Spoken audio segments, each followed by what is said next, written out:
Welcome to episode 2. In this episode, I'll be covering the 3 departments of the VA. Veterans Health Administration, VHA, Veterans Benefits Administration, the VBA, and the National Cemetery Administration. I'm mentioning the Cemetery Administration, but we're not going to focus much attention on that in this episode. What does the VHA cover? Things like regular checkups with primary care, appointments with specialists, home health and geriatric care, medical equipment, prosthetics, and prescriptions. A link for this page on va.gov is in the video description below. What does the VBA cover? Things like pension and fiduciary services, insurance services, loan guarantee and education services, compensation services. This is going to be the main focus of our attention. The link for this page on va.gov is in the description also. Now that we've covered what each of these departments do separately, what do they do together for us with the claims process? Honestly, not much. They stay in their own lane for the most part. The doctors on the health side, indicated by the health symbol, can provide evidence for your claim, and we'll get into that more in a future episode. But they are not really concerned with what you're doing on the benefit side of the house. The VHA is going to give you treatment for your medical needs. On the other hand, the VBA is there to provide you with compensation, indicated by the money bag.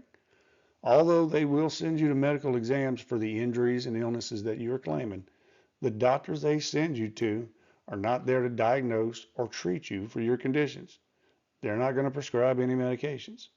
They may send you for x-rays, but that's only for their exam purposes.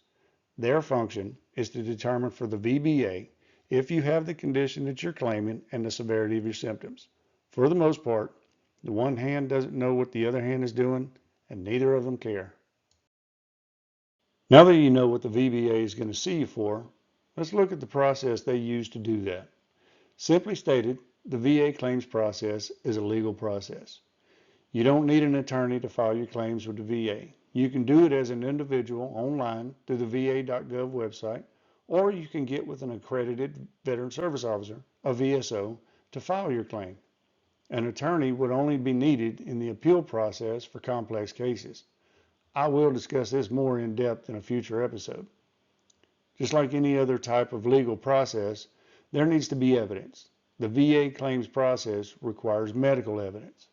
You are petitioning the Veterans Administration for compensation for injuries and illnesses that are a result from some activity or exposure that you received while in the military.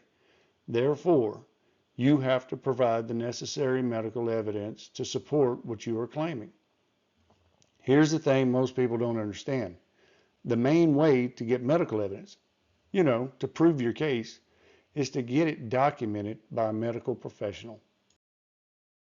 Now we know what the different divisions of the VA are and what they do, we're going to bring this episode to an end.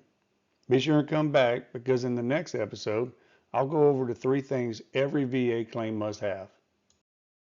I do look forward to you coming back, and I ask that you subscribe and share. And for now, this is Specialist Joe signing off. Bye-bye.